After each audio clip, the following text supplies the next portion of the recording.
तर बालमित्रांनो, सुप्रभात. तर आज आपण इयत्ता 5वी शिष्यवृत्ती 2021 ची गणित प्रश्नपत्रिका सोडवून घेणार आहोत. तर आता गणित सोडवताना एक लक्षात घ्यायचं की घाई अजिबात करायची नाही. जो आपल्याला वेळ दिलेला असतो पेपर क्रमांक 1 मध्ये, तर 1.5 तासामध्ये गणिताला 1 तास आपण द्यायचा आहे. तर गणितासाठी आपण जर क्लुप्त्या आणि सूत्रे जर वापरली तर नक्कीच तुम्हाला हा वर्ग अगदी सोपा जाणार आहे. तर सोडूया. तयार आहात ना सर्व? तर बालमित्रांनो, आपण गणिताची प्रश्नपत्रिका स्पष्टीकरणासह व्यवस्थित समजून घेणार आहोत. तर चला, प्रश्न क्रमांक आहे 26. तर बघा, 26वा प्रश्न आहे, 500 या संख्येला रोमन संख्या चिन्हात कसे लिहिले जातात? 500 या संख्येला रोमन संख्या चिन्हात कसे लिहिले जाते? तर आपण बघतो बघा, एल म्हणजे 50, एल साठी 50. आपण जर रोमन संख्या व्यवस्थित रोज सराव केला आणि जर समजून घेतल्या तर आपल्याला कोणतीही संख्या ही रोमन संख्या चिन्हात कशी लिहायची ते समजणार आहे. तर एल साठी 50, सी साठी 100 हे आपल्याला माहिती आहे. त्यानंतर डी साठी 500 आणि एम साठी असतात 1000. तर आता इथे काय विचारलंय, 500 या संख्येला रोमन संख्या चिन्हात कसे लिहिले जातात? तर 500 म्हणजे काय? डी. मग पर्याय क्रमांक आहे डी. तर योग्य पर्याय क्रमांक कोणता मग? डी. डी 500. तर आपण प्रश्न पाहूया, प्रश्न क्रमांक 27. तर 27वा प्रश्न आहे, आता बघा इथे दशांश चिन्ह आहे. तर लक्षात घ्यायचंय दशांश चिन्ह कुठे दिलेलं आहे? तर 10.345 या संख्येमधील 4ची स्थानिक किंमत किती? तर इथे काय लिहिलंय बघा, 10 दशांश चिन्ह, 10 नंतर काय आलेलं आहे? दशांश चिन्ह, आपण पॉइंट म्हणतो. 345. आता एक लक्षात घ्यायचंय, याला फक्त सोपी ट्रिक्स वापरायची. मग आता स्थानिक किंमत कोणाची विचारली आहे? 4ची. या संख्येमध्ये 4ची स्थानिक किंमत विचारलेली आहे. मग आता सोपं, हे पहा, संख्या इथे लिहून घेतली. मग आता बरोबर 4 4 कुठे आहे? इथे. मग 4 हा जो आता इथे एक दशक त्याच्या खाली बरोबर मग लिहून घेणार आहोत. मग बाकी ठिकाणी 0 आणि दशांश चिन्ह त्याच्या खाली आणि शून्याच्या खाली 0. मग बघा, आता इथं पर्यायामध्ये आपण पाहणार आहोत की कुठे 0 किंवा मग कुठे दशांश चिन्ह येणार आहे, कारण शून्याची दशांशच्या नंतर शून्याची शून्याला काहीच किंमत नसते. म्हणून आता दशांश चिन्ह अशा प्रश्नाच्या वेळी ती संख्या व्यवस्थित पाहायची आहे. दशांश चिन्ह कुठं आलंय ते पाहायचंय. मग आता बघा, यात कुठे आलेले बघा बरं, 0 दशांश चिन्ह 0.4 पर्याय आहे, पर्याय क्रमांक 4. दशांश चिन्ह जर तुम्हाला समजलं पॉइंट कुठे द्यायचा तर तुम्हाला अचूक पर्याय हा तुम्हाला शोधता येणार आहे. कारण दशांश चिन्ह फार महत्वाचं आहे. ते जर तुम्ही योग्य ठिकाणी दिलं तर तुम्हाला योग्य पर्याय 0 कुठे लिहायचा, फक्त ट्रिक काय वापरायची आहे, ही संख्या आपण लिहिणार आहोत आणि जी संख्या तुम्हाला विचारली आहे ती त्याच्याच खाली लिहायची आहे. मग पॉइंट तुम्हाला बरोबर तिथे एका खाली आहे, जिथे आहे तिथेच येणार आहे. तर उत्तर आले मग 0.04 पर्याय आहे 4. चला तर पुढचा प्रश्न पाहूया. 28 प्रश्न आहे 28वा. तर बघा, आता इथे बॉक्स दिलाय चौकट. तर चौकटीमध्ये लक्षात घ्यायचंय, इथे पण आपण प्रत्येक पर्याय, इथे ही एक ट्रिक्स आहे बघा, जर तुम्ही चौकटीत प्रत्येक संख्या लिहित बसला तर तुमचा वेळ जाणार आणि आपल्याला वेळेत पेपर हा सोल्युशन करायचा आहे, बरोबर ना? तर बघा प्रश्न काय आहे, चौकट 2575. त्यानंतर वजाबाकी पुन्हा चौकट 836 बरोबर उत्तर आलेलं आहे 28,729. मग आता इथं असा पर्याय शोधायचा आहे की ज्याची वजाबाकी येणार आहे 28,739. मग चौकटीच्या जागी कोणता अंक येईल? आता चौकट आता एक ट्रिक तिथे आहे. तिथे आपण प्रत्येक तासात बसलो तर वेळ जाणार आहे. मग आता इथे लक्षात घ्यायचे बघा, जर संख्येमध्ये समान अंक जर टाकायचे असेल, कारण तिन्ही ठिकाणी एकच संख्या येणार आहे, बरोबर. मग अशा वेळी ट्रिक्स आहे की समान अंक जर असतील तर त्याचा पुढचा अंक घ्यायचा, म्हणजे 2च्या पुढचा. मग आता बघा इथे सुरुवातीला काय दिलंय 2,575. 2 आले की आता तिथं जर इकडे 2 दिले तर उत्तर बरोबर येणार आहे का? आपल्याला माहित नाही. 3 येणार आहे का? माहित नाही. पण 2ची पुढचे 6 येणार आहे, कारण 3 घेऊन पुढची संख्या होते. मग 2च्या पुढचा अंक आपण लक्षात घ्यायचा आहे हा 3. कोणत्याही संख्या येऊ द्या, फक्त प्रश्नामध्ये समान संख्या जर असतील, समान अंक जर असतील तर त्याच्या पुढचा अंक आपण घ्यायचा. हे तुम्ही जी ट्रिक्स लक्षात घेतली तर उत्तर तुमचा अचूक येणार आहे. म्हणून पर्याय क्रमांक 2च्या पुढचा अंक असेल 3. कारण बघा इथं काय होणार आहे 3 टाकल्यावर 32,575 वजा 3,800. याची वजाबाकी तुम्ही करून पहा, बघा उत्तर येते की नाही 28,739. तर पर्याय क्रमांक बरोबर आहे 2, 3. उत्तर आलेलं आहे 3 आणि तो अचूक पर्याय असणार आहे पर्याय क्रमांक 2. त्यानंतर पुढचा प्रश्न आपण पाहणार आहोत 29वा. खूप सोपा प्रश्न आहे. गणिताची प्रश्नपत्रिका सोडवताना अगदी म्हणजे लक्षपूर्वक सूत्रे माहिती असावी, आपल्याला ट्रिक्स माहिती असाव्या, तर नक्कीच तुम्हाला अगदी कमी वेळेत आणि अचूक स्पष्टीकरणासह तुम्हाला प्रश्नपत्रिका सोडवता येणार आहे. पुढचा प्रश्न बघूया. कोणाच्या, आता आपण एक कोण बघूया. हा कोण आहे? सपोज आपण हा घेतला हा कोण. तर कोणाच्या दोन्ही भुजा वाढवल्या कोणाच्या मापात काय फरक होतो? आता कोण असू द्या, भुजा असू द्या, किती लांब जाऊ द्या, किती लांब जाऊ द्या, त्यात बदल होत असतो का? नाही. ते लक्षात घ्यायचे. भुजा कितीही जाऊ द्या कोणाच्या मापामध्ये फरक पडत नाही. हे तुम्ही कायम लक्षात घ्यायचे. कारण भुजा जर असतील लांब जाऊ द्या, किती अखंड जाऊ द्या. तर आता इथे बघा पर्याय, कोणाचे माप वाढते, कोणाचे माप कमी होते नाही, कारण फरक पडणार नाहीये. कोणाचे माप तेवढेच राहते, कोणाचे माप दुप्पट होते नाही, काही फरक पडत नाही. म्हणून पर्याय क्रमांक याचा बरोबर आहे 3. कोणाचे माप तेवढेच राहते, त्यात फरक पडत नाही, म्हणून अचूक पर्याय आहे 3. तर बालमित्रांनो हे कायम लक्षात घ्यायचंय. कोण असू द्या कोणताही, तिथं त्यांनी सांगितलेलं नाही हा कोण का तो कोण, फक्त भुजा वाढवायला सांगितलेल्या आहेत. म्हणून भुजेमध्ये काही फरक पडत नाही.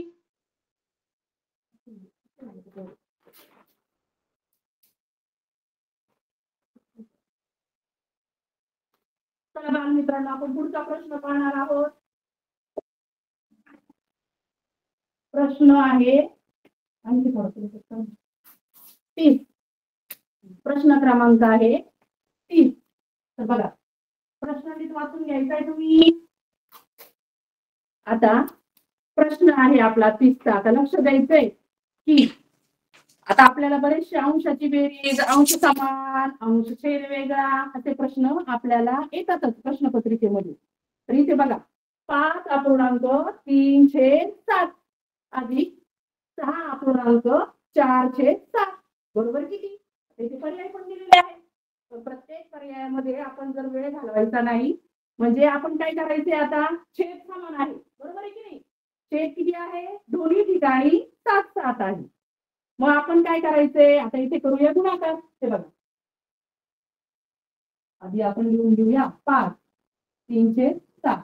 इथे होईल गुणाकार, इथे होईल बेरीज. याची किती आली? 7 × 5 = 35. किंवा 5 6 35. इथे आले 35 अधिक 3 झाले 38. 38 हे 7. मग पुढच्याची पण बेरीज आपल्याला करायची. त्याचंही तसंच 6 चौकून 42 आणि 42 आणि 4 किती होतात 46. 46 छेद 7. इथे काय विचारलंय बेरीज. मग बेरीज किती आली या दोघांची 38. हे तर समानच आहे. मग बेरीज आली आपली 38 अधिक 46. करा बरं बेरीज करून पाहायचंय. गणिताचा तासाच्या वेळी किंवा गणिताचं ज्या वेळी तुम्हाला स्पष्टीकरण असेल तुम्ही तुमची वही तयार ठेवता ना. माझ्या आधी तुमचं उत्तर तयार हवंय. मग 84 ला आपण किती करणार आहोत 7 ने भागणार आहोत. मग करा 7 एक 7 7 दुने 14. बघा बरं 12 आहे का अगदी बरोबर. पर्याय आहे 3 12. मग 30व्या प्रश्नामध्ये आपण छेद समान असल्यामुळे आपल्याला अगदी कमी वेळ लागला आणि आपण काय केलं गुणाकार आणि बेरीज आणि डायरेक्ट भागाकार केला. 7 ने 84 भागलं. उत्तर आलेलं आहे 12. म्हणजे पर्याय अचूक पर्याय आहे पर्याय क्रमांक 3 12. चला 31वा प्रश्न आपण पाहणार आहोत. आता बघा बरेच गोंधळात टाकणारे प्रश्न असतात गणितामध्ये. तर आपण अजिबात गोंधळून जाणार नाही आहोत. कारण तुम्ही सर्व मुले खूप हुशार आहात आणि हुशार मुलांचं एकही गणित चुकत नाही. तुम्ही व्यवस्थित समजून घेता. रोजही तुमच्या शिक्षकांकडून मार्गदर्शन घेता. हो की नाही. आपल्या किती तासिका झाल्या सगळे अगदी छान. सर्व शिक्षकांनी छान स्पष्टीकरणाचं त्यामुळे भरपूर सराव झालेला आहे. चला 31वा प्रश्न आपण समजून घेणार आहोत. तर इथे काय दिले आता त्यांनी अक्षरात संख्या दिली 8 अब्ज 80,808. आता संख्या आपल्याला अब्जापर्यंत माहिती हव्या. लाखातल्या विचारो 10,000तल्या विचारो किंवा तुम्ही कोटीच्या विचारा. जर तुम्हाला अंकांचे स्थान माहिती असतील स्थान माहिती असेल तर एकही तुमचं अंकांचं अक्षरी कुठलंही गणित येऊ द्या चुकणार नाही आणि तुम्हाला मार्क मिळणार आहेत. तर प्रश्न आहे 8 अब्ज 80,808. संख्या कशी लिहायची अंकात ही अक्षरी. मग अब्ज म्हणजे किती अंकी असते हे आपल्याला माहिती आहे. अब्ज म्हणजे असते संख्या 10 अंकी. मग आता इथे बघा अब्जाचं घर आपल्याला माहिती पाहिजे. मग आपण आधी जर तुम्हाला जर कन्फ्युज झालं इथे काही वाटलं की आता माझी संख्या चुकू शकते कारण सगळ्या संख्या तर सारख्या दिसतात ते. मग 10 अंकी अंक ज्यावेळी अब्जाची येईल त्यावेळी 10 अंक तुम्ही सगळे ते करून घ्या मोजून घ्या. बऱ्याच ठिकाणी 10 अंक येऊ शकतात कारण प्रश्न कसे असतात. मग काय करायचंय तुम्ही हे पहा काय करायचं आधी सुरुवातीला आपण एककापासून जाऊया. एक त्यानंतर दश मग शतक हजार 10,000 त्यानंतर काय असं सांगा बरं. बरोबर अगदी बरोबर लक्ष 10,00,000. 10,00,000 नंतर बघा किती झाले 1 2 3 4 5 6 7. आपण अशा रेषा पण मारू शकतो किंवा जर तुम्हाला पाहता क्षणी जर अंक मोजून येत असेल तर व्हेरी गुड. कारण शून्यामध्ये कधी कधी शून्य असल्यामुळे गणितामध्ये तुमची गफलत होऊ शकते. हे न होण्यासाठी तुम्ही स्थान 10 अंकी स्थान आणि त्यांचं मांडून घ्यायचे. मग 10,00,000 त्यानंतर कोटी दशकोटी आणि इथे आपण जवळ आणि त्यानंतर अब्ज बघा 1 2 3 4 5 6 7 8 9 10. मग आता ही संख्या आपण जी अक्षरात दिलेली आहे ती आपण अंकात मांडून घेणार आहोत. तर बघा एककामध्ये काय विचारले आता अब्ज इथूनच सुरुवात करूया आपण. 8 अब्ज 80,000. कोटीमध्ये काहीच नाही म्हणजे शून्य. कोटीमध्ये आहे का काही नाही डायरेक्ट आहे 80,000. हे बघा 80,808 808. बघा बरं कुठे पर्याय कोणत्या पर्यायामध्ये आहे अगदी बरोबर उत्तर छान व्हेरी गुड. पर्याय क्रमांक आहे 4.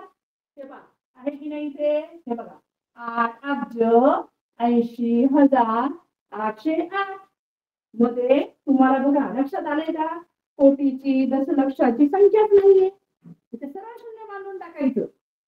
अगदी सोपं आहे, शून्य तुम्ही तिथे लिहिणार आहात, बाकी तुम्हाला ही घरं फिक्स आहेत. म्हणून उत्तर आलेलं आहे 8,00,00 हे बघा 8,00,00,000 नाही, डायरेक्ट 80,808. तर पर्याय तुमचं सर्वांचं अगदी खूप छान, खूप मुलांनी अचूक पर्याय शोधलेला आहे माझ्याही आधी. छान, व्हेरी गुड, खूप हुशार मुलं आहात तुम्ही सर्व.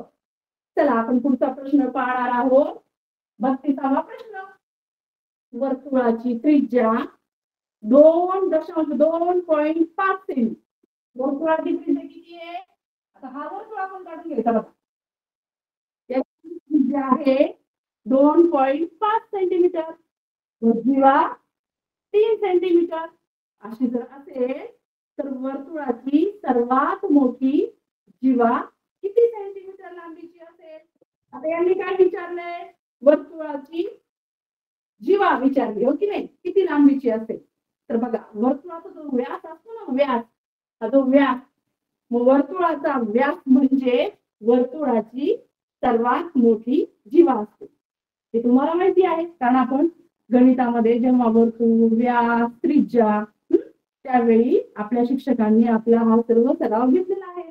फक्त प्रश्न जर तुम्ही व्यवस्थित समजून घेतला तर तुम्हाला अचूक उत्तर मिळणार आहे. कारण मी वारंवार सांगते तुम्हाला, हे जे प्रश्न असतात शिष्यवृत्तीचे ते गोंधळून टाकणारे असतात, तर आपण गोंधळून जायचं नाही. प्रश्न समजून घ्यायचा आहे आणि मगच त्याची पायरीने किंवा क्लुप्त्याने सूत्राने उत्तर रेडी ठेवायचं आहे.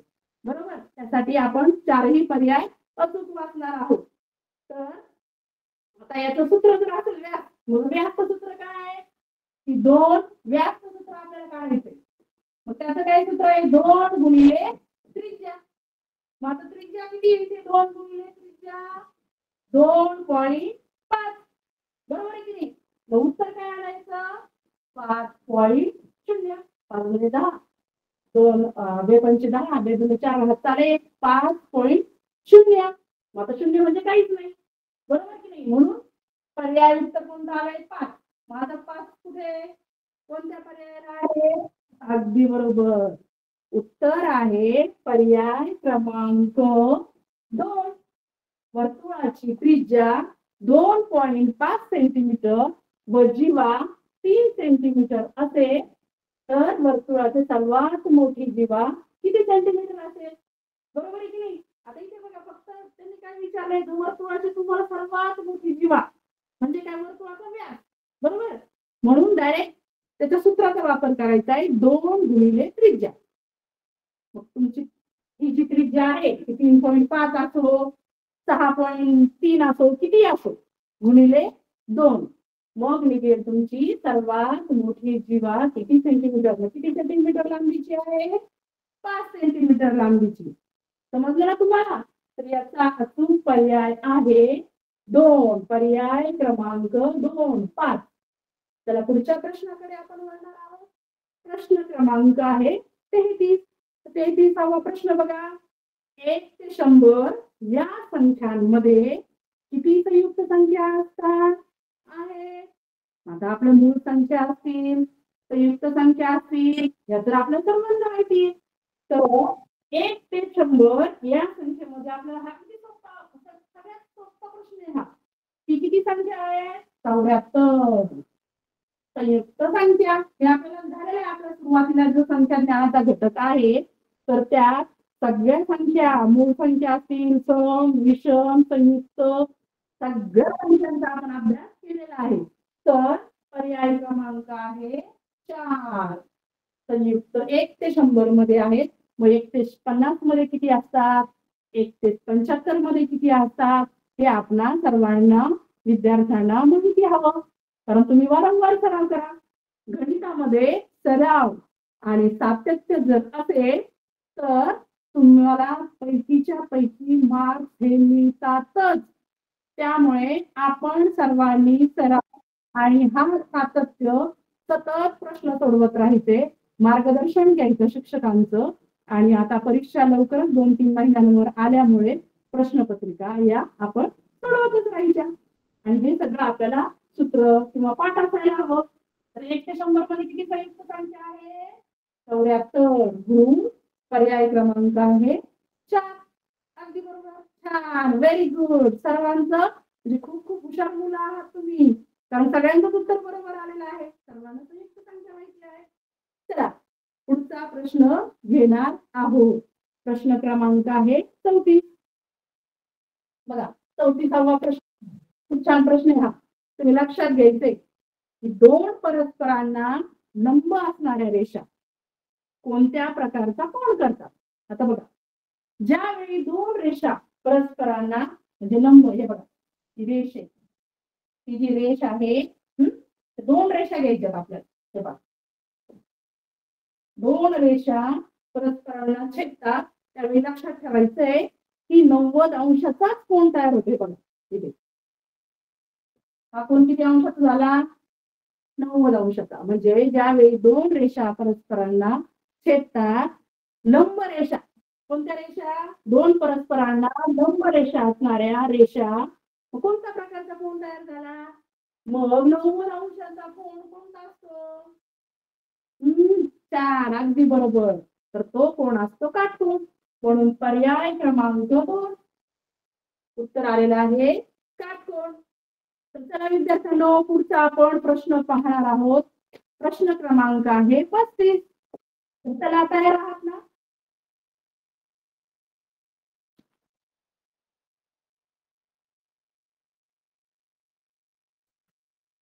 तर बघा, संख्या नीट वाचन करायचंय. मी तुम्हाला सांगितलंय संख्या वाचन, संख्या ज्ञान घटक जरी आपल्याला सोपा, खूप सोपा जरी वाटत असला, इझी वाटत असला, तरी तो पाहिजे तेवढा सोपा नाही. कारण एका एका संख्येवरून उत्तर चुकण्याची शक्यता असते. म्हणून आपण संख्या ज्ञान हा घटक व्यवस्थित समजून घेऊन घाई न करता तुम्ही सोडवणार आहोत. तर चला प्रश्न आहे 35. तर बघा इथे संख्या दिलेल्या आहेत. किती संख्या दिलेल्या आहेत? 4 संख्या आहेत. मग या संख्या आपल्याला उतरत्या क्रमाने लिहिल्या असता पहिल्या आणि तिसऱ्या संख्येची बेरीज किती? किती असते बरं बेरीज? आता काय विचारलंय? उतरता क्रम. मग उतरता क्रम आपण लिहिताना काय करत असतो? जी सर्वात मोठी संख्या आहे ती प्रथम लिहितो. मग आता इथे संख्या बघा, आता हे अंक बघा, अंकावरूनच तुम्ही लक्षात घ्यायचे मोठी संख्या किती. आता सुरुवातीची संख्या किती आहे? 32,996. किती अंकी ही? 5 अंकी. बरोबर. दुसरी 29,296. बघा, आणि तिसरी संख्या बघा, ही पण 5 अंकी. आणि तिसरी संख्या बघा, दिसतंय का तुम्हाला? ही संख्या आहे 6 अंकी. म्हणजे ही मोठी आहे बरं. 22 नाही, हजारातली संख्या नाहीये ही. किती आहे? वाचा. 4. अगदी बरोबर. 2,29,997. बाकीच्या सगळ्या तुम्हाला हजारातल्या संख्या आहेत. ही लाख. मग बघा त्यानंतरची संख्या आहे 39,096. मग आता ही आपण उतरत्या क्रमाने लिहिणार आहोत. तर बघा बरं, पहिली संख्या कोणती? हा, ही 6 अंकीची. बरोबर की नाही? 22,000, 2,29,997. बाकीच्या सगळ्या हजाराच्या ही संख्या सगळ्यात मोठी, म्हणून उतरता क्रम लिहिताना सर्वात मोठी संख्या आपण प्रथम लिहितो. आधी मी कोणती घेतली? लाखाची घेतली. त्यानंतर 2 नंबरची संख्या कोणती?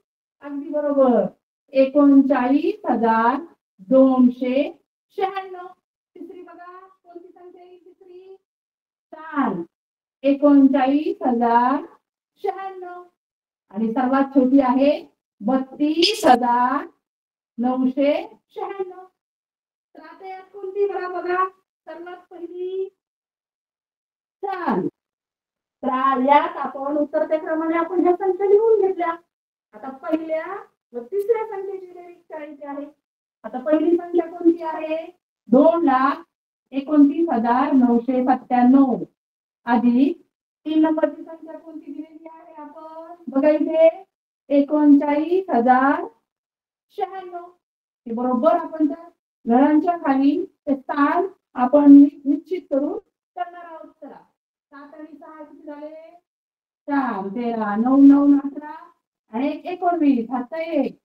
त्यानंतर 9, 1, 10, 9, 9, 18, 9. पुन्हा हातचा आला 1 आणि 2, 3, 3 आणि 3, 6.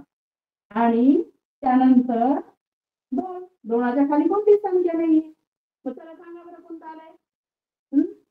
2,69,000. छान. किती? 93. बघा इथे कुठे संख्या आहे?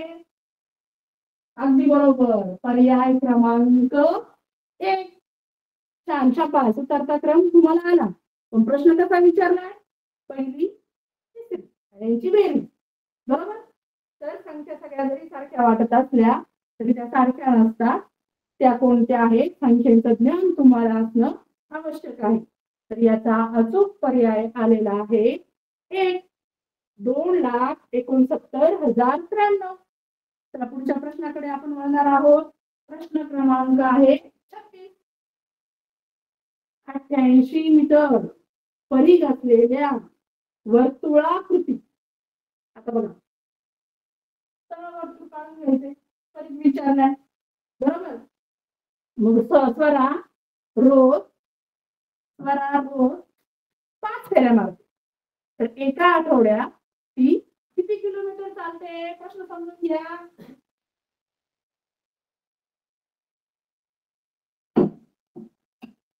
प्रश्न व्यवस्थित समजून घ्यायचा आहे तुम्ही. किती परिघ आहे? अगदी बरोबर 88. परिघ आहे 88. तर आता परिघ त्यांनी विचारलाय मीटर मध्ये. बरोबर की नाही? हे लक्षात घ्यायचंय. आणि त्या वर्तुळाकृती बागेला ही सगळी वर्तुळाकृती बाग आहे हा आहे परिघ. तर किती फेऱ्या मारते? 5. तर एका आठवड्यात आता आठवड्याचे दिवस किती? 7 लक्षात घ्यायचे. तर अगदी सोपं आहे.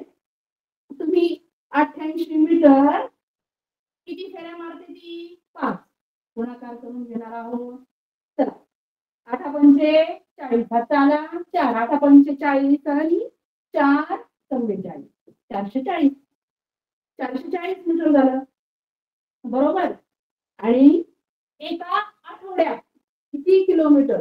बरोबर. एका आठवड्यात आता 400 याचं 5 फेऱ्या मारल्या 440 आणि किती दिवस? मग 7 म्हणजे आठवडा.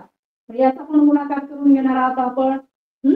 700 728 आणि त्या मात्र लक्षात घ्यायचं इथे कारण हे मीटर आहे. 28 आणि 728 आणि 2 30. 3080 मीटर आले. बरोबर आहे की नाही? मग आता मीटरचं काय करायचंय आपण? किलोमीटर मध्ये काढायचं. बरोबर. म्हणजे कसं? आता बघा लक्षात घ्या. ज्यावेळी मीटरचं आपण किलोमीटर करतो त्यावेळेस आपल्याला माहिती आहे 1 किलोमीटर 1000, 3 किलोमीटर म्हणजे 3000. मग आपण किलोमीटर मध्ये करायचंय. मग आता 3 किलोमीटर म्हटल्यावर आपण काय लक्षात घ्यायचंय? आता हे दशांश चिन्ह लक्षात घ्यायचंय कारण आपण पुढच्या शून्याला इथं गोंधळून टाकणारे प्रश्न येते. पुढच्या शून्याला आपण काय करायचंय? तिथं कुठं दशांश चिन्ह आलं पाहिजे हे आपल्याला माहिती पाहिजे. कारण हजाराची संख्या आहे. 3 घरं सोडून देणार आहोत आपण. 3 घरं सोडून दिल्यामुळं इथं आलं चिन्ह म्हणजे 3.08. त्या पुढच्या शून्याला काहीही किंमत नसते. बघा इथं गोंधळून टाकणारा प्रश्न आहे. त्याचा पर्याय बरोबर आहे 3.3.08. आता तिथं तुम्हाला इथे बघा कन्फ्युज झालेला प्रश्न आहे की नाही? हा तुम्ही लिहिला असतं. पर्याय 3080 पण विचारलंय त्यांनी किलोमीटर मध्ये म्हणून आपण मीटरचं रूपांतर किलोमीटर मध्ये केलेलं आहे. मग दशांश चिन्ह देताना आपण हे 3 नंतर दिलेलं आहे कारण ते किलोमीटर काढायचं होतं आपल्याला मीटरचं. आणि पुढच्या शून्याला कोणतीही किंमत नसते म्हणून उत्तर आलेलं आहे पर्याय क्रमांक 3. 3.08 किलोमीटर. मीटरचं आपण केलं किलोमीटर.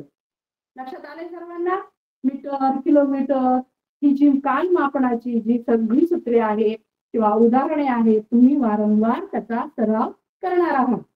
तर चला पुढचा प्रश्न आपला चाललेला आहे 34.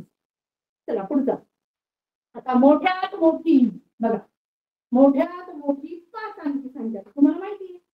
मोठ्यात मोठी 5 अंकी संख्या व मोठ्यात मोठी 2 अंकी संख्या ही यांची संख्यांची बेरीज 3 अंकी लहानात लहान संख्येपेक्षा किती मोठी आहे. प्रश्न बघा समजून घेतला ना तुम्ही. मोठ्यात मोठी 5 अंकी संख्या व मोठ्यात मोठी 2 अंकी संख्या, 2 अंकी संख्या यांची बेरीज 3 लहानात लहान संख्येपेक्षा कितीने मोठी आहे. मग आता 5 अंकी मोठ्यात मोठी संख्या कोणती आहे. अगदी बरोबर 9 9 9. हा किती झाले हे 5 अंक झाले की नाही. 99,999 ही झाली 5 अंकी मोठ्यात मोठी संख्या. आणि त्यानंतर 2 अंकी मोठी संख्या आपल्याला माहिती आहे. 2 अंकी मोठी संख्या आहे 99. मग 2 अंकी मोठी संख्या 99. मग याची करणार आहोत आपण बेरीज. चला बेरीज करूया. आणि 3 अंकी लहानात लहान संख्या कोणती आहे 100. बघा 3 अंकी लहान संख्या 100. 999 होत नाही. आणि 5 अंकी मग आपण आता याची बेरीज करणार आहोत. चला मग याला आपण 99,999 मध्ये 99 मिळून घेऊया. 9 9 18 हाताला 1 पुन्हा 9 9 18 19 हाताला 1 9 1 10 पुन्हा 9 1 10 हाताला 1 आणि 9 1 10. बघा पर्यायामध्ये आपण शोधून ठेवलंय तुम्ही बरोबर ना. म्हणजे उत्तर आलेलं आहे 1,98,000. बरोबर. संख्या ज्ञानाचा घटक हा फार महत्वाचा असल्यामुळे तुम्ही प्रत्येक शून्याचं स्थान हे अचूक ओळखलं आणि मानता आलं पाहिजे. मग 3 अंकी लहानात लहान 100 आले की नाही. मग आता याच्यात अचूक उत्तर कोणतं आहे 1,00,000 हे येणार नाही. आपण काय करायचंय मोठ्यात मोठी जी 3 अंकी संख्या आहे ती किती करायची कमी करायची. बरोबर नाही. कारण त्यांनी काय विचारलंय किती मोठी मोठी विचारलंय की नाही. हा प्रश्न नीट समजून घ्यायचा आहे. तर याचं अचूक उत्तर आहे 99,998. कारण कमी केले आपण 100. बरोबर की नाही. मग तुम्हाला मोठ्यात मोठ्या संख्या 5 अंकी असतील 9 अंकी असतील कोणती संख्या आहे. लहानात लहान 3 अंकी 2 अंकी 4 अंकी हे तुम्हाला माहिती असायला हवं. बरोबर. कारण यावर प्रश्न येतातच. त्यानंतर आपण पुढचा प्रश्न पाहणार आहोत 38वा. 38वा प्रश्न आहे प्रदीपने 22,500 रुपयांना घेतलेला मोबाईल 19,870 रुपयांना विकला. या व्यवहारात त्याला किती रुपये तोटा झाला. हे सर्वात सोपं आहे. तुम्हाला माहिती सूत्र नफा तोटा.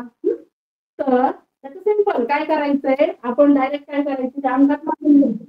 किती काय विचारलंय 22,500. मग आता इथं तुम्ही 23,500 जसं आपण 750 शेचे आपल्याला माहिती असायला हवे. 250 350 1350 2500 32,500. तर तुम्हाला या अंकात कसं मांडणार आपण 22,500 हे बघा 22,500 रुपयाला. आणि विकला किती रुपयाला 19,870. बघा करा गेली. अगदी बरोबर. उत्तर किती आलं वजा बाकी करा 0 0. 10 गेले 3. बरोबर. 10 गेले 3. त्यानंतर पुढे काय आलंय अगदी बरोबर 5 आपण घेतले 14 कारण 20 घेतला होते 14 8 गेले 6. त्यानंतर 11 2 गेले 11 9 गेले 2. आणि इथे उसना घेतल्यामुळे त्याने दिले 0. बघा 2630 रुपये आले की नाही रुपये. इथे फक्त आपण काय केली, तोट्यासाठी आपण वजाबाकी केली. कारण आपल्याला विचारला होता तोटा, कारण त्यांनी कमी किमतीत हे तोंडी सुद्धा आपल्याला उत्तर येतं, कारण घेतला ज्या किमतीला होता त्यापेक्षा विकला कमी किमतीला. तो तोटा किती झालाय हे आपण वजाबाकी करून काढलं. म्हणून पर्याय आलेला आहे पर्याय क्रमांक 3. अचूक उत्तर आलेलं आहे 2630 रुपये. समजलं सर्वांना. चला पुढचा प्रश्न आपण पाहणार आहोत 39वा. खूप सोपा आहे बघा हा 39वा प्रश्न. आता इथे एक लक्षात द्या, एक लक्षात घ्यायचं, इथे सगळीकडे अंश आणि छेद समान आहेत. बरोबर. 403 अधिक 403 अधिक 403 अधिक 403 अधिक 403 अधिक 403 सगळीकडे अंश आणि छेद समान आहे. म्हणून 4 हे किती वेळा आलेले आहे बघा. 1 2 3 4 5 6 6 वेळा आले. बरोबर. मग 4 हे 6 वेळा आले. मग 6वी चोक किती, 6 चोक किती, अगदी बरोबर किती आले 24. आणि छेद आपल्याला माहिती समान 3. करा भागाकार. आले तो उत्तर अगदी बरोबर. उत्तर आलं 3. 3 8 24. बघा इथे 5वा प्रश्न वाटत होता आपल्याला, पण उत्तर अगदी इझी आणि सोपं आलेलं आहे. पर्याय क्रमांक 4. पर्याय क्रमांक 4 आलेला आहे. तर उत्तर आलंय 4. 8 म्हणजे पर्याय किती बरोबर आलेला आहे आपल्याला 8वा, ते सॉरी 4था 8. तर बालमित्रांनो, तुम्हाला संख्या ज्ञानावरचे प्रश्न खूप छान समजतात किंवा खूप अचूक सोडवत आहात तुम्ही. तुम्हाला परीख समजतो, तुम्हाला संख्या ज्ञान, बऱ्याचशा अंश छेद समान कशी उत्तर काढायची खूप छान तुम्ही माझ्या आधी सोडवतात. फार हुशार आहात तुम्ही सर्व. तर आता आपण पुढचा प्रश्न पाहणार आहोत 40वा. तर बघा प्रश्नपत्रिका तर तुमच्या समोरच आहे. चला आता इथे बघा हा, इथे तुम्हाला सूत्र हे माहितीच हवं. सूत्र तुमचे पाठांतर हवे. 40वा प्रश्न आहे. स्वर्धाने दर साल दर शेकडाप्रमाणे 10,600 8 दराने एका बँकेत 25,000 रुपये 6 वर्षांसाठी ठेवले. तर 6 वर्षानंतर तिला किती व्याज मिळेल बघा. किती दराने ठेवले तिने 8 दराने. किती दराने ठेवलं 8. आता बघा इथे सूत्र आपण लक्षात घेऊया. आपण सूत्र पाहणार आहोत. चला सरळ व्याजाचं सूत्र. सरळ व्याजाचं सूत्र आपल्याला माहिती आहे. चला म द क, म मुद्दल, द दर आणि क कालावधी भागिले 100. सूत्र आपल्याला माहिती आहे. इथे विचारलं काय की स्वर्धाने किती. आता बघा आता तिने किती मुद्दल बघा इथे सांगितलेली आहे 25,000. 25,000 रुपयांनी घेतली. आणि त्यानंतर किती दराने 8 दराने. चला आणि कालावधी किती विचारलाय 6. 6 वर्षाने भागिले 100. हे 2 शून्य गेले, हे 2 शून्य गेले, हे 2 शून्य गेले. आणि आता बघा 250 गुणिले 848. बरोबर 848. मग आता बघा याची बेरीज गुणाकार करून घेऊया आपण. याचा गुणाकार किती आला अगदी बरोबर. याचा गुणाकार आलेला आहे 12,000. म्हणजे किती रुपये 12,000. म्हणजे 6 वर्षाने स्वर्धाला व्याज मिळालेलं आहे 12,000 रुपये. किती रुपये मिळालं व्याज 12,000. अगदी बरोबर. मग पर्याय क्रमांक हा इथे दाखवला बघा. पर्याय क्रमांक 1 अचूक पर्याय असणार आहे 12,000 रुपये. चला पुढचा प्रश्न पाहूया. पुढचा प्रश्न आपण पाहणार आहोत 41वा.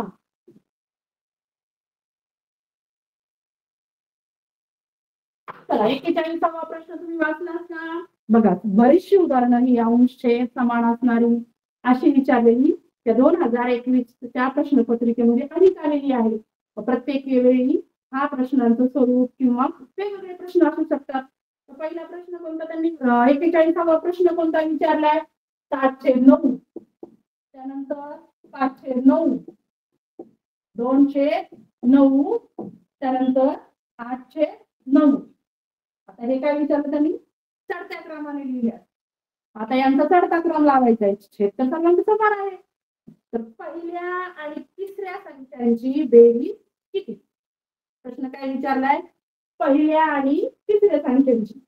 मग आता या सर्व अपूर्णांकांमध्ये तुम्ही जर नीट पाहिलं तर छेद समान आहे, बरोबर. ज्या अपूर्णांकांचा अंश तो अपूर्णांक लहान, जो अंश लहान तो अपूर्णांक लहान. आता बघा इथं कोणता लहान आहे? अंशचा 2/9. आता त्यानंतर मोठा 7. त्यानंतरची संख्या आपण जर बघितली 7/9, बरोबर किती आलं? 9/9. आता कसं घेतला आपण? आधी सुरुवात काय केली? छोटा चढता क्रम लावायचा. 2/9, त्यानंतर 5/9, 7/9 आणि मग शेवटी 8/9. मग यामधली आपल्याला विचारलेली आहे पहिला आणि हा तिसरा. याची केली बेरीज 9. आता याचा भागाकार करूया. 9×1 9. बघा आहे काय? अगदी बरोबर. पर्याय क्रमांक 1चं उत्तर आहे 1. म्हणून 41वा प्रश्नाचा योग्य पर्याय आहे 1. छेद समान असल्यामुळे आपल्याला अचूक उत्तर पटकन काढता आलं. तर आपण पुढचा प्रश्न पाहणार आहोत. 42वा प्रश्न नीट समजून घ्यायचा आहे हा. तर 42वा प्रश्न आहे 70 लाख 7. बघा संख्या ज्ञानाचं किती प्रत्येक ठिकाणी संख्या ज्ञानाला महत्व आहे. कसा प्रश्न विचारलाय? 70 लाख 7 ही संख्या लिहिताना ईश्वरीने दोन्ही 7च्या मध्ये 1 शून्य कमी लिहिलं. दोन्ही संख्यांच्या मध्ये 1 शून्य कमी लिहिलं. तर तिने लिहिलेली संख्या दिलेल्या संख्येपेक्षा कितीने कमी किंवा कितीने जास्त आहे? बघा आता इथं काय विचारलंय? सुरुवातीला 70 लाख. लाखाची संख्या किती अंकी असते? अगदी बरोबर, छान अचूक सांगितलंय. 70 लाख 7. 70 लाख 7 आणि 1 शून्य कमी करायचं आहे तिथे. आपण बरोबर एक जर कमी अलीकडे येऊया. तर हा शून्य आपण कमी केला. हा शून्य आपण कमी केलेला आहे. मग आपण तशीच संख्या लिहूया. चला सेम वरची संख्या तशी शून्य कमी करून टाकला. चला करा वजाबाकी झाली का? कारण विचारलेलं काय आहे? कमी किंवा जास्त. मग बघा वजाबाकी करा. 7 0 0 0 0. पुन्हा हे 0 0. चला 10. कारण आपण हात घेणार आहोत. 10 7 गेले किती आले? बरोबर. आणि आता उसना घेतल्यामुळे हा झाला 1 कमी आणि 6 जसे तसे खाली. किती आले उत्तर? बघा अगदी बरोबर. किती उत्तर आले मग? कितीने कमी झालंय? 63 लाख. मग 63 लाख एक कमी झालं का? बाकी केली ना आपण. मग याचा अचूक पर्याय कितीने कमी हा कोणता आहे? तर पर्याय क्रमांक 4. जास्त नाही इथे, हे 63,000 कमी आहे म्हणून इथे पर्याय क्रमांक अचूक पर्याय आहे 4. तर चला पुढचा प्रश्न पाहणार आहोत 43वा.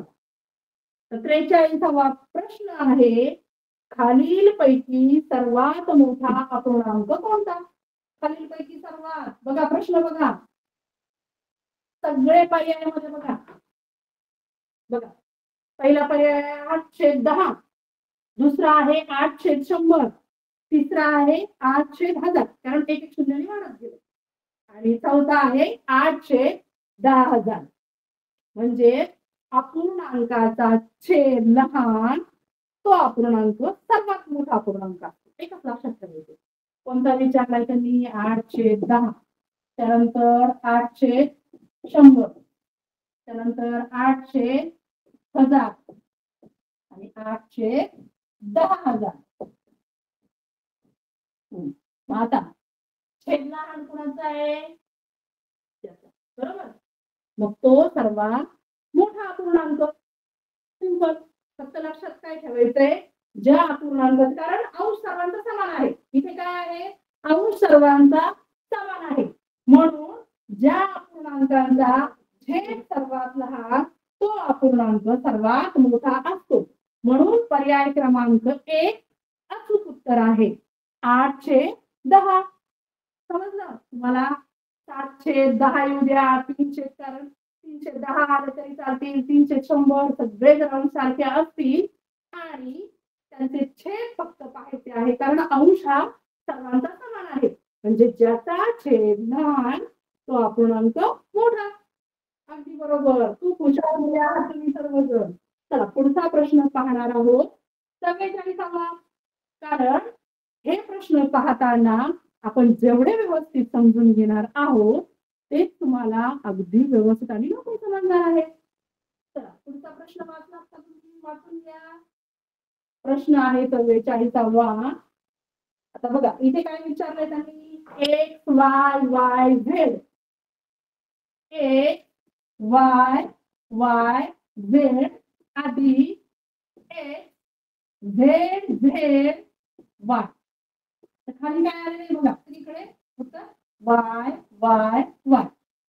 म्हणजे आता इथे लक्षात घ्या, तुम्ही जर इथे विचारले काय, एक्स वाय झेडच्या जागी अनुक्रमे कोणते क्रमांक येतील? एक्स वाय झेडच्या जागी एक्स वाय झेडच्या जागी. आता आपण जर पर्यायात बघितलं तर बघा, एक्स म्हणजे काय, 4. एक्स बरोबर 4 लक्षात घ्यायचं आपण. आता बघा आपण याची बेरीज करू शकतो. इथे जर 4 लिहिले मग याचं दुप्पट इथे वाय, एक्स एक्स वाय म्हणजे दुप्पट, म्हणजे वाय म्हणजे 8 येणार, बरोबर. आणि त्यानंतर वाय झेड. आता इथे तुम्हाला पाहिल्याबरोबर समजतं की याचं अचूक उत्तर आहे पर्याय क्रमांक 4, 4 8 0. बघा, कारण एक्स म्हणजे 4 आणि वाय दुप्पट 8 आणि झेड म्हणजे 0. बघा ते जर आपण करून बघितलं तर अगदी तुम्हाला पटकन अचूक पर्याय. मग पर्याय क्रमांक 4, 4 8 0. खूप छान, सगळ्या मुलांचं उत्तर बरोबर आलेलं आहे. चला पुढचा प्रश्न पहा, 45वा. हा प्रश्न गोंधळून टाकणारा आहे. तुम्ही व्यवस्थित हा जर शेचा सराव केला, मगाशी सांगितलं तुम्हाला 3200 3800 4200 36 3500 हे जर तुम्हाला व्यवस्थित माहिती झाले, किती नाही कमी 250 1000 असतील, 500 विचारले, त्यातून 250 कमी करायचे, आपल्याला लक्षात आलं पाहिजे. इथे विचारलंय तुम्हाला 3280 रुपये. 3280. बघा खरेदी किंमत आहे. ही किती किंमत आहे? खरेदी. आता खरेदी विक्री आपलं मगाशीच झालं, नफा तोटा. आणि 3280 रुपये ही खरेदी किंमत आहे. मग 3470 रुपये किती विचारले त्यांनी? 3470 रुपये ही विक्री किंमत आहे. ही खरेदी किंमत आणि ही विक्री किंमत. मग आता बघा, आता आपण काय करायचंय, तिथे काय विचारलंय ते खरेदी विक्री, आणि काय विचारलं त्यांना, ही किंमत जर असेल तर याचा व्यवहारात नफा किंवा तोटा किती होईल. चला सिंपल आपण काय करूया, वजाबाकी करून घेऊया. 3470 वजा 3280. चला 0 0 गेलं. त्यानंतर हातचा देऊया. 17 8 गेले 9, 17 मधून 8 गेले 9. अगदी बरोबर. इथे आपण 4 ते 3 होतील, 3 8 2 गेले 1 आणि 3 0. 190 रुपये तोटा होईल. आहे का इथे 190 रुपये आहे का बघा बरं. 4 तोटा कमी झालाय, कमी, कारण विक्री किंमत ही किती होती, 3400. विक्री किंमत जी होती ती खरेदी किंमत पेक्षा मोठी होती का छोटी होती? अगदी बरोबर, खरेदी किंमत ही कमी होती ना, आणि विक्री जास्त. मग इथं काय झालं तुम्ही म्हणाल, आता फायदा झालाय. 3280 ला आपण तुम्ही घेतला होता आणि विकला कितीला? 3400 ला. मग आता इथे तोटा झाला की कसा कळलं आपण, बघा ना किती. मग 190 रुपये हे कमी झाले का जास्त रुपये झाले, हे तुम्ही मला चॅट बॉक्स मध्ये सांगायचं आहे. की हे उत्तर चुकलेलं आहे की बरोबर, हा नफा झालाय का तोटा झाला. कारण हे तुम्हाला फसवणारं उत्तर, गोंधळून टाकणारं उत्तर आहे. कारण आपण मोठ्या संख्येतून छोटी संख्या वजाबाकी केलेली आहे आणि खरेदी किंमत आणि विक्री किंमत यात जर तुम्ही पाहिलं तर हा गोंधळून टाकणारा प्रश्न आहे. यात तोटा का नफा झाला हे तुम्ही अचूक मला लवकरात लवकर सांगायचे. चला पुढचं आपण नंतर घेऊया हे 46. चला खालील पैकी प्रश्न क्रमांक 46 आपण पाहणार आहोत. खालील पैकी कोणती आकृती, प्रश्न नीट समजून घ्या, वाचून घ्या. खालील पैकी कोणती आकृती 12/60 या अपूर्णांकाचा सममूल्य अपूर्णांक दर्शवते. आता सगळ्या आकृत्यांचं निरीक्षण करा बघा.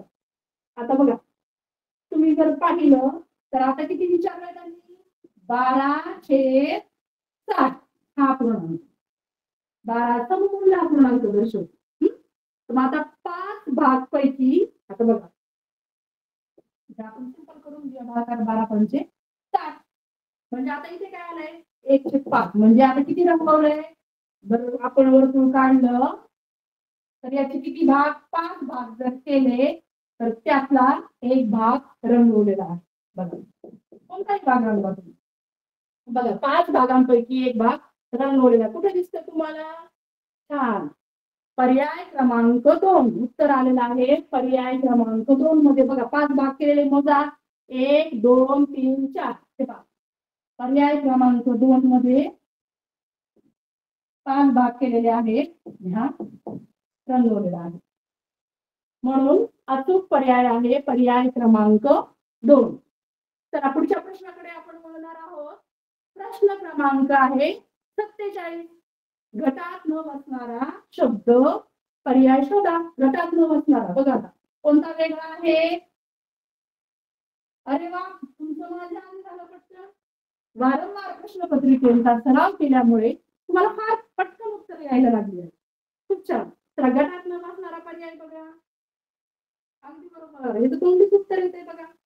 कारण 7 गुणिले 7 भागिले 7 गुणिले 5 बरोबर 35, हे तर बरोबर आहे. त्यानंतर दुसरा जो पर्याय आहे 12 वजा 3 वजा 5 अधिक 10 बरोबर 14. मग आता हा पण बरोबर आहे. कारण तुम्ही जर उत्तर बघितलं तर 12 9 गेले आणि पुन्हा परत प्लस जर त्याला 15 केले आणि बरोबर वजा केले त्याचे 14 येतात आणि चौथं पण बरोबर आहे. परंतु तिसरा जो पर्याय आहे तो 5 गुणिले 3 अधिक 4 गुणिले 2 बरोबर 70 हा गटात न बसणारा आहे. कारण हे चुकीचं आहे. कारण याचे झाले 7 आणि 35 उत्तर तिथं दिलंय. कारण 15 आणि 8 23 होतात आणि त्याचं 70 दाखवलंय. उत्तर 35 येते. 7 गुणिले 1 गुणिले 5 म्हणून चुकीचा पर्याय, चुकीचा शब्द अंक जो आहे तो गटात न बसणारा 47. सगळा प्रश्नाचा अचूक पर्याय आहे 3. समजलं का तुम्हाला सर्वांना, कारण सगळ्यांची उत्तर बरोबर आहेत, याच उत्तर वेगळं निघतं. चला पुढचा प्रश्न पाहूया आपण. पुढचा प्रश्न पाहणार आहोत आपण 48. वाचला सर्वांनी. रोशनी सकाळी 11:30ला अभ्यासाला बसली. कारण 24 तास घड्याळ कालमापनामध्ये जर आपण पाहिलं 12 ताशी घड्याळ 24 ताशी घड्याळ हे आपल्याला माहिती हवं. तर रोशनी 11:30ला अभ्यासाला बसली व 1:45 वाजता उठली. बसली केव्हा, उठली ती, तिने किती वेळ अभ्यास केला, तर केव्हा बसली ती 11:30ला. केव्हा बसली अभ्यासाला, म्हणजे 11:30 11:30 म्हणजे किती, 11:30. तुम्हाला माहिती 1:30 पावणे दीड 2.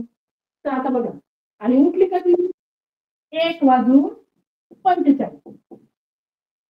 आता 1:45 म्हणजे किती, 12 नंतर 1 12 नंतर म्हणजे 13:45. म्हणून एक आपण 24 तासी घड्याळ 12 तासी घड्याळ नाही ना, 13:45 वजा कधी बसली होती ती 11:30. चला वजाबाकी करून घेऊया.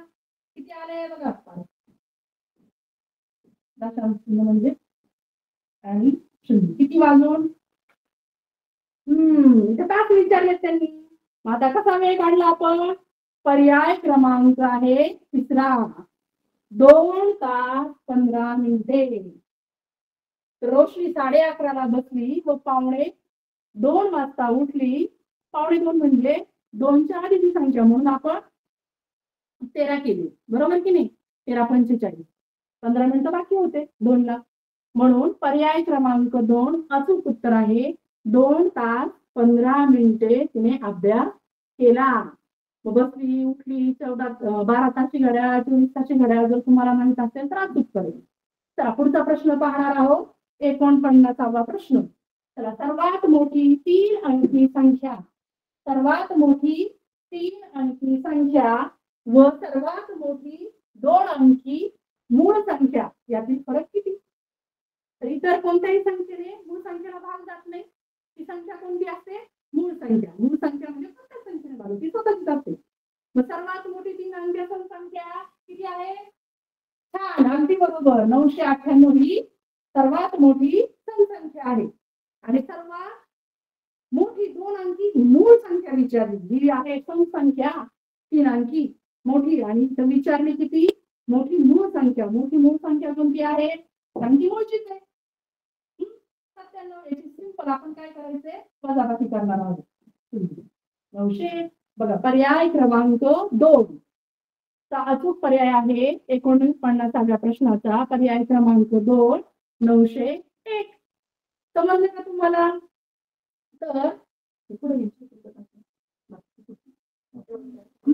तर आपण आजच्या तासिकेचा शेवटचा प्रश्न पाहणार आहोत.